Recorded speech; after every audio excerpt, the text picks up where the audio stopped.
Hello, this is Julie Phillip, and this is my RCA root cause analysis for the DMP Doctrine Program, Wilmington University. This case scenario is about a 28-year-old female diagnosed with the flu that had febrile, nausea, vomiting, and sepsis. Basically, she was breathing in the 50s, heart rate in the 120s, 40s. Her underlying comorbidities were she had a BMI greater than 49 and underlying asthma. Otherwise, she was healthy.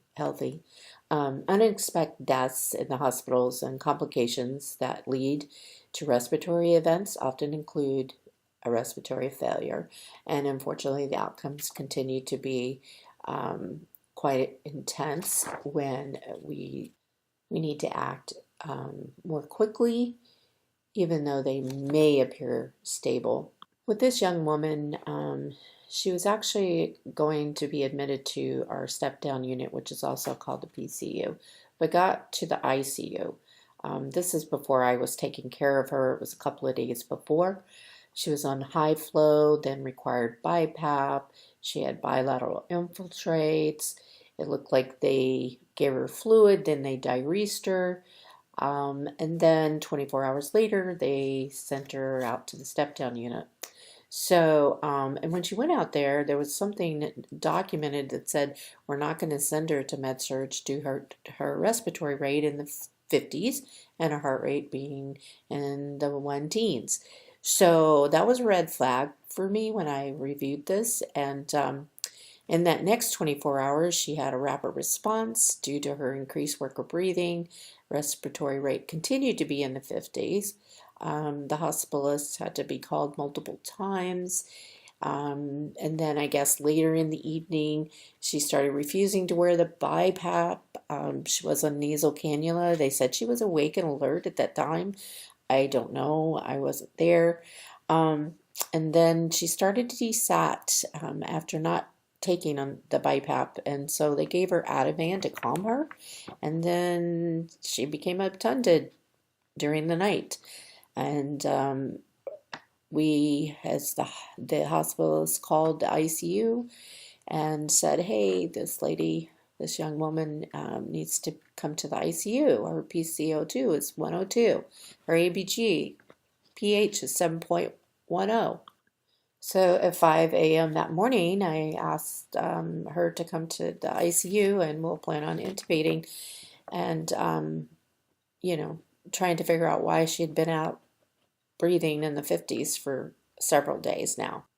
So utilizing the fishbone diagram to understand, to collect the data that was needed for this RCA was very helpful. I used different levels, organization, about acuity level, transfer protocols.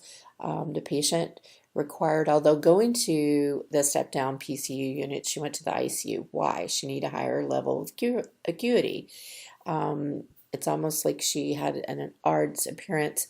I wasn't taking care of her at this time, but I think she might have been benefited to be intubated for a couple of days. But that's not what happened. Like I said, she required BiPAP, transition to nasal cannula. Supposedly she was awake and alert all during this time, continued to breathe in the 50s. So the transfer protocol is like if they have a certain heart rate or certain blood pressure or certain respiratory rate, they can't go to a certain unit. So those were red flags for me. The other part that I put was the patient herself, just the assessment. She'd been breathing in the 50s for 3 days, and then she started refusing BiPAP.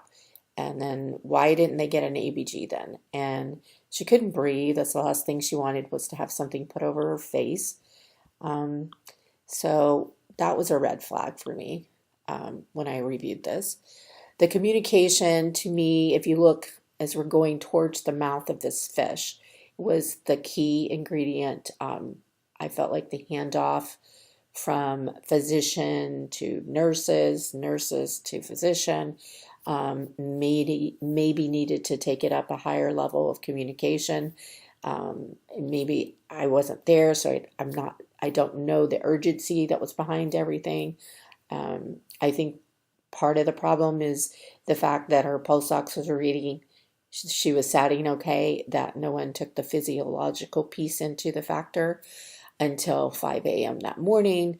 Um, After all the resources were used, rapid response, nursing, respiratory, and then the hospital's ordering the ABG to say, hey, she's got a PCO2 of 102 and she's now obtunded on BiPAP.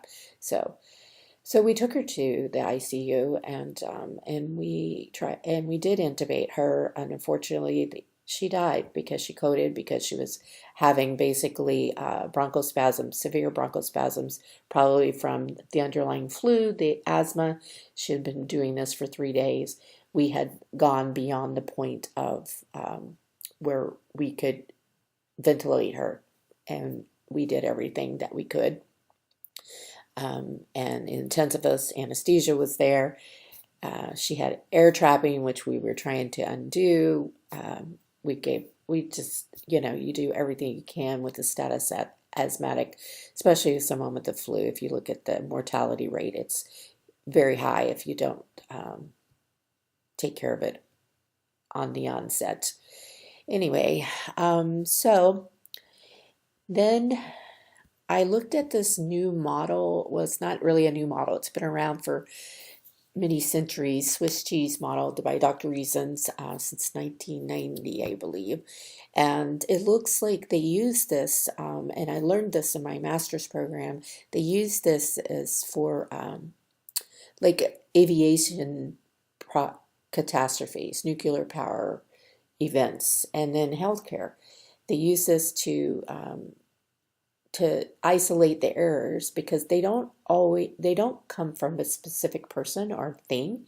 It's usually multiple small errors in the environment that has underlying system flaws.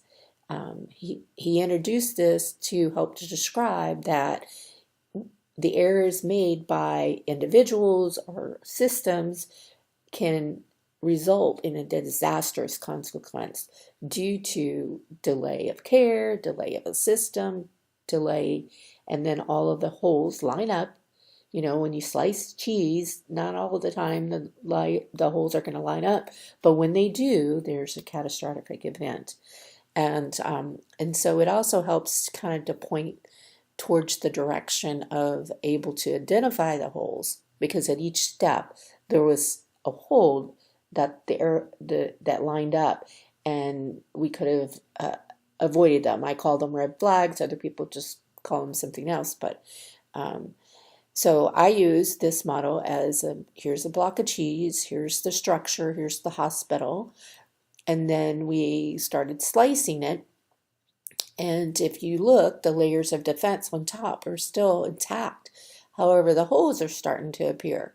These are things that are system-wise that kind of appear, and then they usually don't line up, but and it normally takes time for this kind of thing to line up.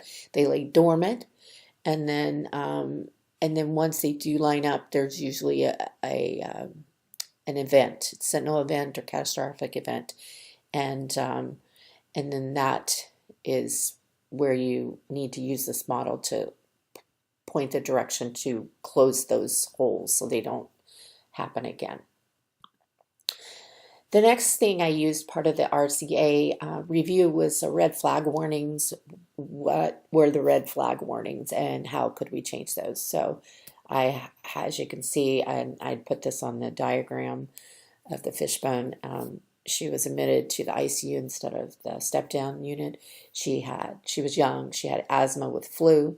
And then the whole physiology of the respiratory system and how you can have increased minute ventilation and your pulse ox still show that you're doing okay, but it's kind of like a false negative, meaning we think it is a stability, and in reality, the physiology is it's not. It's not a biomarker. It shouldn't be the only thing that we look at is the pulse oximeter, and I think that gave false false results, and instead of looking at the patient, and therefore I think the period that we had to aggressively manage this patient was probably on her admission, and then she breathed for in the 50s for 3 days, and then it was too late.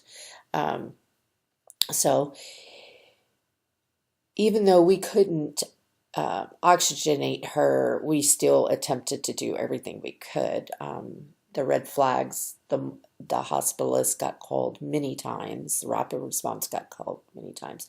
And then the one red flag, they gave her Ativan, which took away her drive to breathe, and she became obtunded. However, they were able to put the BiPAP on at that point, but her PCO2 became 102.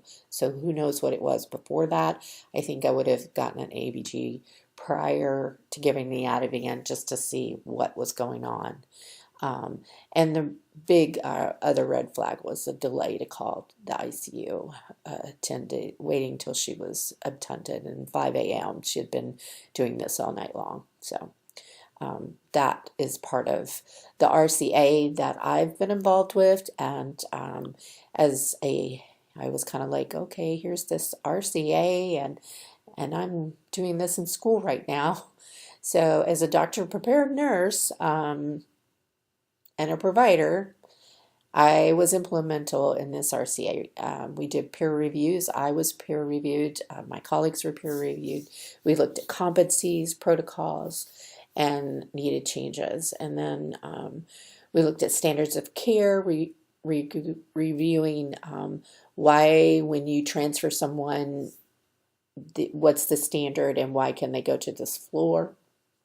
And then the last thing that I had thought of that maybe be beneficial and suggested that a nurse practitioner or advanced practice provider be assigned with a hospitalist on this unit, because this is a acuity level that's a little bit higher than ICU, a little bit lower than ICU, but it's still acute. And then this physician he or she is having to also cover the ED admissions. So if it's a night where there's a lot of admissions, they're being pulled away from that unit, and it's going to be, so there was a delay. And the last thing that, I got out of this was, I didn't have time. I didn't have time to dive in her file, her record, her medical record, because when she came to me, it was like, okay, she's not good.